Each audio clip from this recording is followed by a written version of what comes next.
Hi friends, दोस्तों अगर हमको अच्छी तरह से इंग्लिश लिखना या बोलना सीखना है तो हमको कंडीशनल सेंटेंसेस ज़रूर सीखने चाहिए। कंडीशनल सेंटेंसेस क्या होते हैं दोस्तों?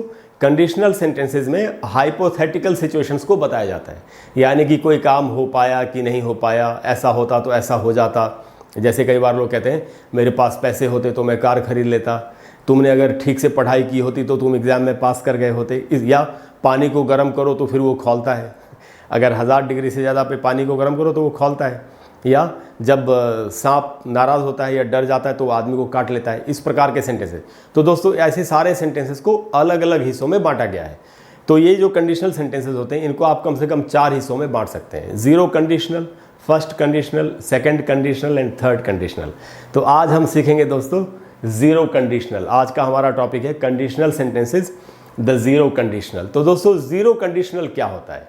हमको एक एक सीढ़ी चढ़ना है, चारों कंडीशनल सेंटेंसेस हमको एक एक करके आराम से सीखना है, जिससे कि हर बात को हम क्लियरली समझ सकें। तो ज़ीरो कंडीशनल जो होगा, और आपको एंड तक वीडियो देखना चाहिए जैसा कि मैं हमेशा बोलता हूं, जिससे कि आप हर बात को अच्छी तरह से सीख सकें। ज़ीरो कंडीशनल जो यूज़ किया जाएगा वो तब यूज़ किया जाएगा जब when the result always happens, जब एक काम का परिणाम आना ही आना है। जैसे कोई नाराज़ होगा तो या तो गाली देगा या मार पिटाई करेगा, परिणाम तो आना ही आना है। बच्चा भूखा होगा तो रोएगा ही, बच्चा जब भूखा होता तो रोता ही है। यानी जब एक काम का परिणाम आना ही आना हो तब हमको इस कंडीशनल का इस्तेमाल करना है, ज़ीरो कंडीशनल का। नहीं तो अगर दूसरी तरह से समझना चाहते हैं तो it states the fact. State का मतलब है बताना, कहना, और फैक्ट का मतलब है सच्चाई या तथ्य। जब सच्चाई को बताया जाए, जैसे बच्चा भूखा होता है तो रोता है, तो ये एक सच्चाई है। तो जब सच्चाई बताई जाए या जब किसी काम का परिणाम आना ही आना हो, ऐसे सेंटेंसेस को बताने के लिए ही ज़ीरो कंडीशनल का हमको इस्तेमाल करना चाहिए।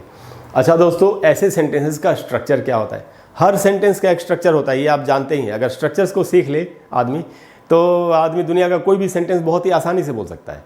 तो इसका जो स्ट्रक्चर होगा, अच्छा दोस्तों, स्ट्रक्चर से भी पहले मैं आपको एक बहुत इंपॉर्टेंट बात ये बता दूं कि जितने भी कंडीशनल सेंटेंसेस होते हैं इनमें 2 क्लॉजेज होते हैं।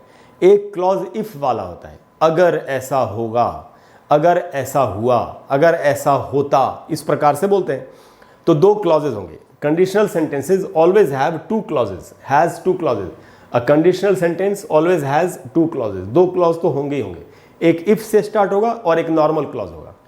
तो आपको ये सीखना पड़ेगा कि ज़ीरो कंडीशनल में इफ वाले का स्ट्रक्चर क्या होगा, दूसरे क्लॉज का क्या स्ट्रक्चर होगा। तो ये जो ज़ीरो कंडीशनल है इसमें जो इफ वाला स्ट्रक्चर है उसका स्ट्रक्चर होगा, इफ वाला जो क्लॉज है उसका स्ट्रक्चर होगा if plus present indefinite. Present indefinite आप जानते हैं क्या होता है, उसको आप सिंपल प्रेजेंट या प्रेजेंट सिंपल भी कह सकते हैं। तो जो इफ वाला क्लॉज होगा वो होगा if plus present indefinite tense, और जो दूसरा क्लॉज होगा उसमें भी प्रेजेंट इंडेफिनिट का आपको स्ट्रक्चर लगाना होगा।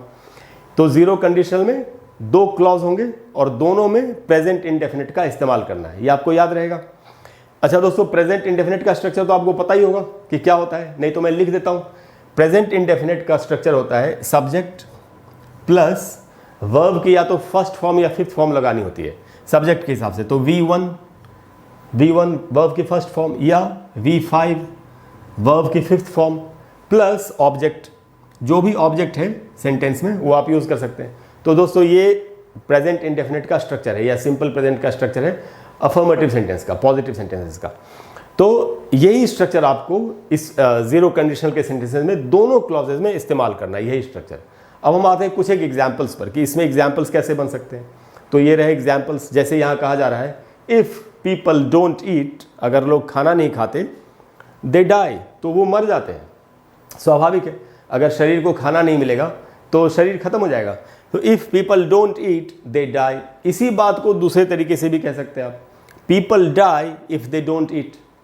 अच्छा दोस्तों, एक ही बात को दोनों तरीके से कह तो दिया, लेकिन यहाँ पर एक चीज़ सीखने वाली है कि अगर आप इफ़ से, आप ध्यान से सुनेगा मैं क्या कह रहा हूँ, अगर आप इफ़ से अपना क्लॉज, अपना सेंटेंस स्टार्ट कर रहे हैं इफ़ वाले क्लॉज से, इफ़ पीपल डोंट ईट, तो आपको जब वो क्लॉज खत्म होता है जहाँ पर इफ़ वाला क्लॉज, वहाँ आपको एक कॉमा लगाना चाहिए। लेकिन अगर आप इफ़ वाले क्लॉज से सेंटेंस को स्टार्ट नहीं कर रहे, इफ़ वाले क्लॉज को एंड में रख रहे हैं, जैसे कि मैंने इस दूसरे सेंटेंस में किया है, people die if they don't eat, तब अगर आप इफ़ वाले क्लॉज को एंड में रख रहे हैं, बाद में रख रहे हैं, तो आपको बीच में कॉमा लगाने की कोई ज़रूरत नहीं होती। सो इफ़ से स्टार्ट करेंगे, अगर इफ़ वाले क्लॉज से अपना सेंटेंस स्टार्ट करेंगे तो क्लॉज खत्म होगा तो कॉमा लगाएंगे नहीं, अगर इफ़ वाले से स्टार्ट नहीं करेंगे तो हम यहाँ पर कॉमा नहीं लगाएंगे। ये भी एक बात सीखने वाली है। तो दोस्तों फिर से वापस आते एग्जाम्पल पर कि इफ़ पीपल डोंट ईट, अगर लोग खाना नहीं खाते, दे डाई, तो वो मर जाते हैं। इसी बात को कहा गया people die if they don't eat, लोग मर जाते हैं अगर वो खाना नहीं खाते। अच्छा दोस्तों, ऐसे सेंटेंसेस में कई बार आप इफ़ की जगह पर व्हेन का भी इस्तेमाल कर सकते हैं। जैसे अगर मैं कहूँ कि when people don't eat they die, जब लोग खाना नहीं खाते तो वो मर जाते हैं, तो वो भी सही है। और अगर लोग खाना नहीं खाते तो वो मर जाते हैं, वो भी सही है। तो इफ़ की जगह पर व्हेन का भी इस्तेमाल इसमें किया जा सकता है।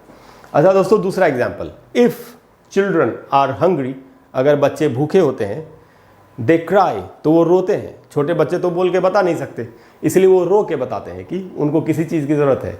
तो इफ़ चिल्ड्रन आर हंग्री, अगर बच्चे भूखे हैं, दे क्राई, वो रोते हैं। इसी बात को हम दूसरे तरीके से कह सकते हैं, चिल्ड्रन क्राई, अब जो दूसरा क्लॉज है उसको पहले ले आए, children cry if they are hungry, if वाले क्लॉज को बाद में रख दिया, तो इसलिए बीच में कॉमा भी नहीं लगा। चिल्ड्रन क्राई, बच्चे रोते हैं, इफ़ दे आर हंग्री, अगर वो भूखे होते हैं तो। अच्छा दोस्तों, एक और एग्जाम्पल है, स्नेक्स। स्नेक का मतलब है सांप। Snakes bite if they are scared, scared का मतलब है डरा हुआ। आपको बोल रहा हूँ मैं डरा हुआ हूँ, तो आप बोल सकते हैं I am scared. So snakes bite, सांप काट लेते हैं, इफ़ दे आर स्कैर्ड, जब वो, अगर वो डरे होते हैं। इसी बात को इफ़ वाला जो क्लॉज है हम पहले भी ला सकते हैं, जैसे if snakes are scared they bite, अगर सांप डरे होते हैं तो वो काट लेते हैं। तो दोस्तों ये था 0 कंडीशनल सेंटेंस हमारा। अगली क्लास में हम सीखेंगे फर्स्ट कंडीशनल, और उसके बाद सेकंड कंडीशनल, और फिर उसके बाद थर्ड कंडीशनल। मुझे उम्मीद है कि आपको आज की क्लास ज़रूर अच्छी लगी होगी, और आज की क्लास के बाद आपको इंग्लिश बोलने में, इस प्रकार के सेंटेंसेस बोलने में और भी आसानी होगी। अगर दोस्तों क्लास अच्छी लगी हो तो प्लीज़ वीडियो को लाइक और शेयर करें और चैनल को सब्सक्राइब करें, और अगले वीडियो में हम इसका नेक्स्ट पार्ट सीखेंगे। Thank you very much, I will see you soon, bye bye.